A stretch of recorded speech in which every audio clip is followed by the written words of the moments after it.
പ്രിയമുള്ളവരെ, ഇന്ന് ഞാൻ തമിഴ്നാട്ടിൽ വന്നപ്പോൾ കൗതുകരമായ ഒരു കാഴ്ച കണ്ടിട്ടുള്ളത്. മുൻപിൽ നമ്മുടെ DMK-യുടെ കൊടിയുണ്ട്, തൊട്ടടുത്ത് കോൺഗ്രസ്, നമ്മുടെ ഇന്ത്യൻ നാഷണൽ കോൺഗ്രസിന്റെ കൊടി, സൈഡിൽ ജീപ്പിൽ CPM-ന്റെ കൊടിയുണ്ട്, തൊട്ടടുത്ത് തന്നെ SDP-യുടെ കൊടിയും തോടിയാണ്ട് ചേർന്ന് തന്നെ ലീഗിന്റെ കൊടിയുമുണ്ട്.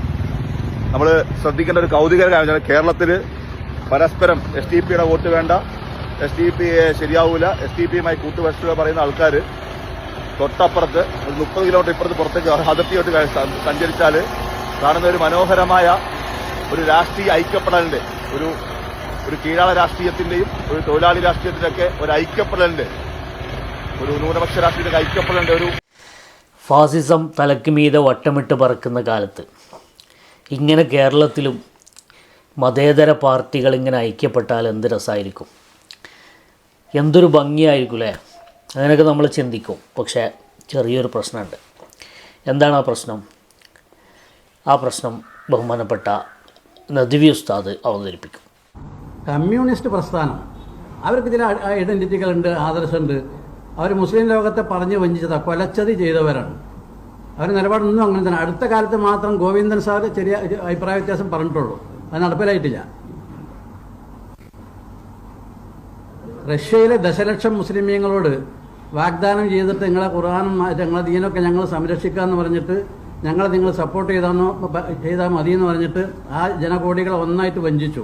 കഴിഞ്ഞ നൂറ്റാണ്ടിലാണത്. അപ്പോൾ അത് നിങ്ങളുടെ കഥയാണ്. അതിപ്പോൾ നമ്മൾ പറയണ്ടെന്ന് ആദ്യം പറഞ്ഞാൽ മതി, നിങ്ങൾ കഴിയുമ്പോൾ തന്നെ ഇങ്ങനെ കടിച്ചു പോവുകയാണ്.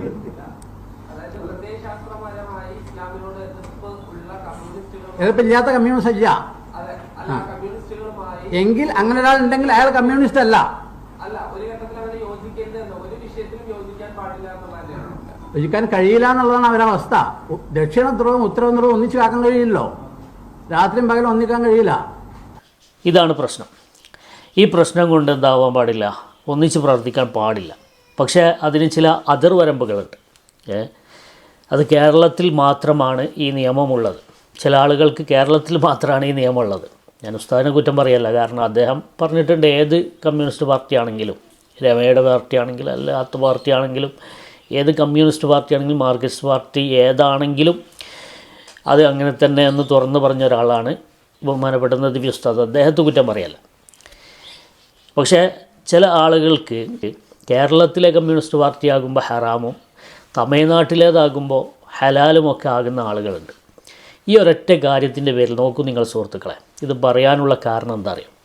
ഈ ഒരൊറ്റ കാര്യത്തിൻ്റെ പേരിൽ എത്രയെത്ര പണ്ഡിതന്മാരെ കമ്മ്യൂണിസ്റ്റ് ചാപ്പകുത്തി, പിണറായിയുടെ അടിമകൾ അല്ലെങ്കിൽ സഖാക്കൾ എന്നൊക്കെ പറഞ്ഞത് ബഹുമാനപ്പെട്ട സമസ്ത കേരള ജമിയത്തുൽ ഉലമയുടെ അനിഷേധ്യനായ പ്രസിഡന്റ് സയ്യിദ് ജിഫ്രി മുത്തുക്കോയ തങ്ങളെ അടക്കം എത്രയെത്ര പണ്ഡിതന്മാരെയാണ് ചില ആളുകൾ കമ്മ്യൂണിസ്റ്റ് ചാപ്പ കുത്തിയത്.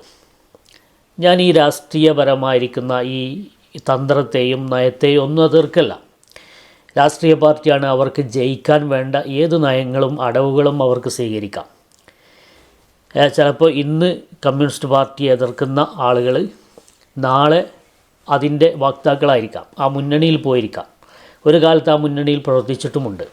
പക്ഷേ ഈ കമ്മ്യൂണിസ്റ്റ് പാർട്ടി എന്ന ഈ ഒരു സംഭവത്തെ ആയുധമാക്കിക്കൊണ്ട് ചില കൊട്ടാര പണ്ഡിതന്മാർ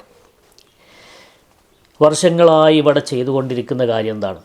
അതുപോലെ തന്നെ ചില സൈബർ പോരാളികൾ പണ്ഡിതന്മാരെ വിമർശിക്കാനും പണ്ഡിതന്മാരെ ചാപ്പകുത്താനും ഈ കമ്മ്യൂണിസത്തെ ആയുധമാക്കുമ്പോൾ, അതോ ആ കമ്മ്യൂണിസ്റ്റ് പാർട്ടിയിൽ മെമ്പർഷിപ്പ് എടുത്ത് പ്രവർത്തിച്ചതിൻ്റെ പേരിലല്ല, കമ്മ്യൂണിസ്റ്റ് പാർട്ടിയാണ് ഈ നാട് ഭരിക്കുന്നത് എന്നർത്ഥത്തിൽ അതിൻ്റെ മുഖ്യമന്ത്രിയുമായി ചർച്ച നടത്തുമ്പോൾ, അവർ ക്ഷണിച്ച പരിപാടിയിലേക്ക് പങ്കെടുക്കേണ്ടി വരുമ്പോൾ, അവരുടെ ഫോൺ കോൾ അറ്റൻഡ് ചെയ്യേണ്ടി വരുമ്പോൾ, ചില മതപരമായ വിഷയങ്ങളിൽ അവരുമായി ചർച്ച ചെയ്യേണ്ടി വരുമ്പോൾ, ഈ സമയങ്ങളിലൊക്കെ വലിയ ഒരു പണ്ഡിത സഭയുടെ അനിഷേധ്യനായ പ്രസിഡൻറ്റിനെ പോലും സഖാവെന്നും കമ്മ്യൂണിസ്റ്റുകാരനെന്നുമൊക്കെ പറഞ്ഞ് സമൂഹത്തിൽ വളരെ അധികം ദുഷ്പ്രചരണം നടത്തുന്ന ആളുകൾ, അവർക്കൊക്കെ എന്ത് മറുപടിയാണ് ഇതിനൊക്കെ പറയാനുള്ളത്? ഇതൊക്കെ പറയേണ്ട സമയത്ത് പറഞ്ഞിട്ടില്ലെങ്കിൽ ജനങ്ങൾക്ക് ഇത് ബോധ്യപ്പെടുത്തി കൊടുക്കാൻ കഴിയില്ല. അത്രമാത്രം ദുഷ്പ്രചരണങ്ങളാണ് നടത്തിയിട്ടുള്ളത്. അതുകൊണ്ട് തന്നെ ഇതൊക്കെ കാണുമ്പോൾ നമ്മൾ ഇത് പറയാൻ നിർബന്ധിതരാവുകയാണ്. കാരണം അതിൻ്റെ പേരിലാണ് കുറേ ആളുകളെ സഖാവ് ചാപ്പ കുത്തിയത്, കമ്മ്യൂണിസ്റ്റ് ചാപ്പ കുത്തിയത്. അപ്പോൾ ഇത്രയേ ഉള്ളൂ രാഷ്ട്രീയം എന്ന് പറഞ്ഞാൽ. അവരുടെ ആദർശത്തിൻ്റെ, അവരുടെ നിലപാടിൻ്റെ പൂമരങ്ങൾ അത് ചില സമയത്ത് ഇല കൊഴിയും, ചില സമയത്ത് പൂ കൊഴിയും, ചില സമയത്ത് പൂക്കും. ഇതൊക്കെയാണ് രാഷ്ട്രീയം. അത് കണ്ടിട്ട് ചില കൊട്ടാര പണ്ഡിതന്മാരും ചില ബിരുദധാരികളും ഒരു വശത്തേക്ക് യോജിച്ചു കൊണ്ട് ഫത്വ കൊടുക്കുന്ന ഏർപ്പാട് അവസാനിപ്പിക്കണം.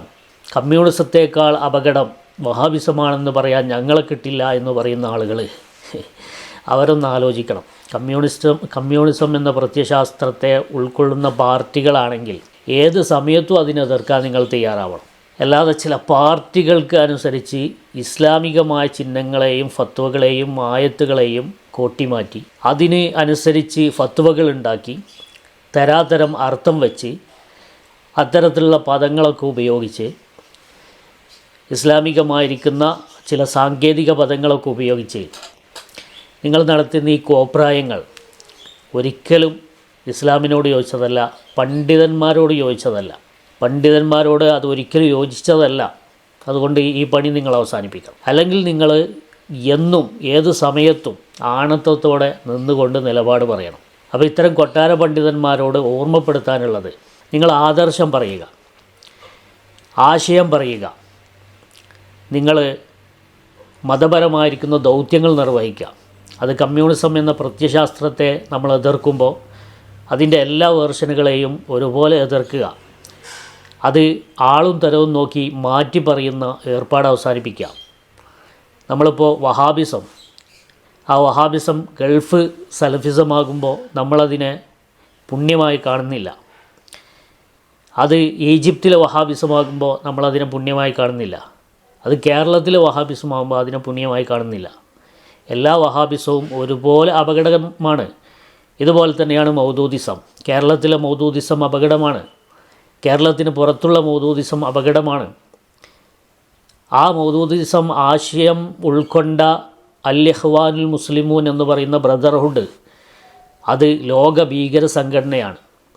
ആ ലോക ഭീകര സംഘടനയുടെ നേതാക്കളായ അലി ശരീഅത്തിയെയും ഹസനുൽ ബന്ന പോലുള്ള ലോക ഭീകരവാദികളായ ആളുകൾ, അവരെ രക്തസാക്ഷികളെന്ന് വാഴ്ത്തി പറയുന്ന ജമാഅത്തെ ഇസ്ലാമിയുടെ യഥാർത്ഥ മുഖം നമ്മൾ തിരിച്ചറിയുക. ഇതൊക്കെ സമൂഹത്തിന് ബോധ്യപ്പെടുത്തി കൊടുക്കണം.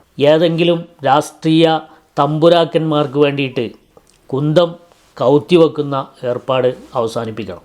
അതുകൊണ്ട് ഇത്തരം ആളുകളൊക്കെ കണ്ണ് തുറന്ന് കാണാൻ വേണ്ടിയിട്ടാണ് ഈ ഒരു വീഡിയോ നിങ്ങൾക്കായി സമർപ്പിച്ചത്. ഓക്കെ, ഇൻഷാ അല്ലാഹ് വീണ്ടും കാണാം. അസ്സലാമു അലൈക്കും വറഹ്മത്തുള്ളാഹി. والحق هو الثابت الباقي الذي لا يزول. إن الباطل لا بقاء له ولا ثبات.